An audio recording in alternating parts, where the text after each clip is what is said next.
নগাঁৱত জৈৱিক কৃষি সেৱা সংস্থা বৰ্ণালী য়'এগ্ৰটেকৰ সংবাদমেল। দীৰ্ঘ বিৰতিৰ পাছত ৰাইজৰ মাজলৈ আহিল বৰ্ণালী বজাৰ। পুনৰ ৰাইজে বৰ্ণালী বজাৰৰ যোগেদি লাভ কৰিবলৈ সক্ষম হ'ব কৃষকৰ জৈৱিক পদ্ধতিৰে উৎপাদিত সামগ্ৰী। জৈৱিক কৃষি সেৱা সংস্থা বৰ্ণালী য়'এগ্ৰটেকৰ অধীনস্থ বৰ্ণালী বজাৰ মহামাৰী কৰোনাৰ সময়ত অস্থায়ীভাৱে স্থগিত ৰখা হৈছিল। কিন্তু এই বৰ্ণালী বজাৰক পুনৰ কাৰ্যক্ষম কৰি তুলিছে জৈৱিক কৃষি সেৱা সংস্থাটোৱে। বৰ্ণালী বজাৰত কৃষিজাত সামগ্ৰীৰ উপৰিও কৃষি কাৰ্যত ব্যৱহৃত বিভিন্ন জৈৱিক কীটনাশক দৰৱ উপলব্ধ হ'ব বুলি জানিবলৈ দিয়ে বৰ্ণালী য়'এগ্ৰটেকৰ মুখ্য কাৰ্যবাহী বিষয়া চৈতন্য গোস্বামীয়ে। নগাঁৱৰ ভূটাইগাঁওস্থিত কাৰ্যালয়ত এক সংবাদমেলৰ আয়োজন কৰি এই বিষয়ে জানিবলৈ দিয়ে চৈতন্য গোস্বামীয়ে। আগন্তুক 2 অক্টোবৰৰ ৰাজ্যখনত 15,000 বিপণীৰে সাজু হৈছে সংস্থাটো।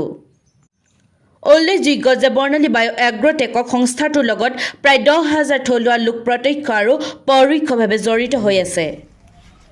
নগাঁৱৰ পৰা ৰঞ্জিত শৰ্মাৰ ৰিপৰ্ট, ইউএ নিউজ।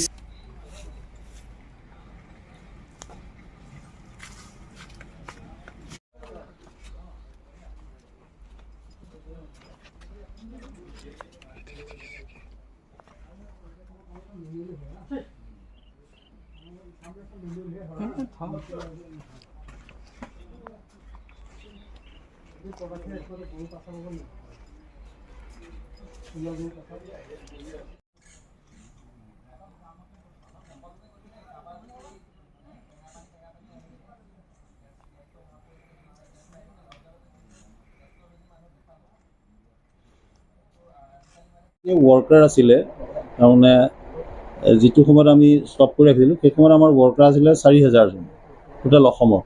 কিন্তু আজি সেই ৱৰ্কাৰৰ সংখ্যা দুটা ভাগত আহিব। এটা হ'ল প্ৰত্যক্ষ কৰ্মী আৰু পৰোক্ষ কৰ্মী।